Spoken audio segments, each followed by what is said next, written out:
welcome to my flower farm. I own Horton's Flower Farm on Long Island, New York, and it's a you-pick flower farm. It has over an acre of flowers. And today I'm going to be talking to you about unique flowers that maybe you haven't heard of that you should try in your cut flower garden that work best for me and for my customers. When customers come to my farm, they always ask me, what type of flowers do I have? Do you have anything special that I haven't seen before? So the first flower that I like to walk them over to are my Celosia. I have 6 different varieties of Celosia, and Celosia can come in a lot of different varieties, and a lot of people have not heard of these varieties. So I'm going to show you some Celosia right now. So this is the first variety of Celosia, and as you can see, it's very different from, say, a plume Celosia that looks like this. So this variety over here comes in yellow, just like this. It comes in a darker pink red. It comes in a hot pink, just like this. And it's a cone-like variety, and actually it does branch. So some people ask me, does it branch? Yes, it does branch. So you can pinch them. So this is the first variety. The plume variety over here is another great variety. I love it because it branches and it comes in all these different colors. The next special variety of flowers that I grow are similar to a black-eyed Susan, but they're called a Rebeca. And if you look back here at my 2 rows, you may see a dark red and a yellow, and those are actually both Rebeca. I'm going to tell you right now the varieties so you can know what they are. This first variety is called a cherry brandy Rebeca, and it's very pretty. It has red tones in it. The next one is called a Sahara. And you can see here, it's a little bit different with the petals on it. It has more of the brownish orange tones to it. Also very pretty. When we come over here, this is another Rebeca, but it is an Irish eyes. It has the green center on the inside and is actually one of my favorites. People actually think that these are sunflowers when they see them, and they love picking them and adding them to their bouquets. When we scan right over here, we can see this is the classic Indian summer Rebeca. This one really looks truly like a sunflower. It holds up nicely in the vase, and it's a prolific bloomer through the fall. So those are 4 different types of Rebeca that I think are very unique. If you have those in a vase, people are going to think it's a very different type of flower because they've typically not seen this type of black-eyed Susan. They're used to those little tiny heads, so when they see these, they don't even know what they are. I'm going to show you one more variety. One of my other favorites is the double Rebeca. And the double Rebeca has extra petals on it like this. And it gets very bushy. So as it grows, it gets even bushier. So here's one that's maybe past its prime, but you can see all the petals on it. It's very, very pretty. This flower I love and is so pretty is called the Verbena.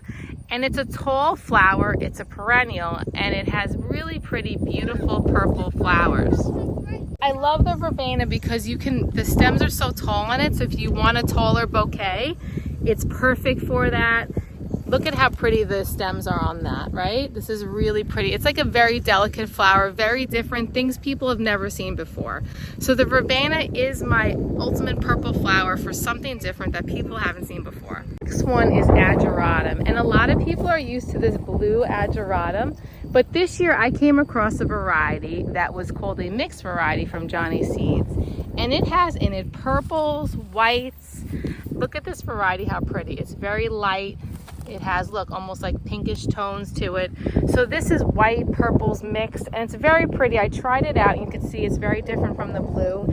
And I think it adds a different kind of feel to it. And of course, the texture of Ageratum is really beautiful, how delicate those little flowers are. It's something different, and if you get it in this mixed variety, it's very unique because most people have not seen it in these lighter shades and tones.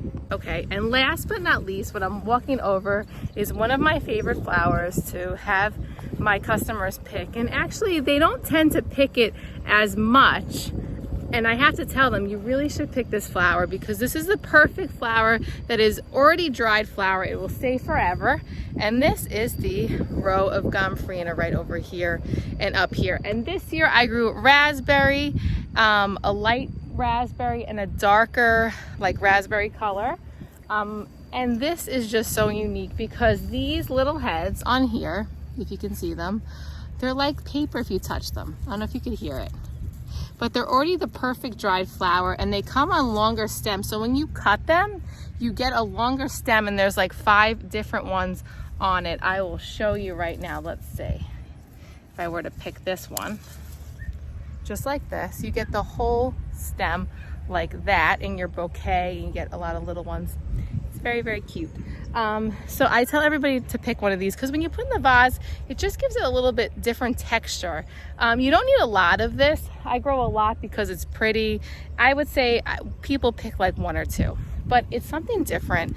And if you're looking for that different factor in your bouquet, something that just pops, you know, if you're just doing zinnias and cosmos, having these little touches of these flowers to put it in, I'm telling you, makes all the difference. And I'm gonna put in a couple pictures of bouquets from my farm that people have made just to show you what bouquets look like with all these different variety of flowers, because they just look different. It looks really special, and having something different, everybody wants to have something a little bit different. Now there's a special flower that I'm growing that's not blooming yet, and I'll just talk about it really quick even though I can't show you, and that is an Heirloom Mum. An Heirloom Mum is super special because it almost looks like a dahlia. It has a really big head on it, and it's a perennial. So heirloom mums are becoming more and more popular because in the colder zones, we have to dig up our dahlias, and that is annoying. And you lose dahlias, you pay so much money for the tubers. Wouldn't it be nice to have a flower that is like a dahlia where we can leave it in the ground and every year it gets bigger and bigger and gets more stems? Well, this is the Heirloom Mum. I totally recommend it. It's actually already blooming right now. It's very, very tiny. I put it in the ground as a small tiny plug, and it's already trying to bloom, and I'm like, no, don't bloom yet. You're good for the fall. You're gonna get bigger. So I'm excited for my Heirloom Mum. That would be my other flower, which I think is really cool to grow. I hope you enjoyed this video. I hope you try and grow some of these flowers. If you have any questions on how to grow and where I got the flowers from, below, message me, ask me questions. I'll talk to you guys soon.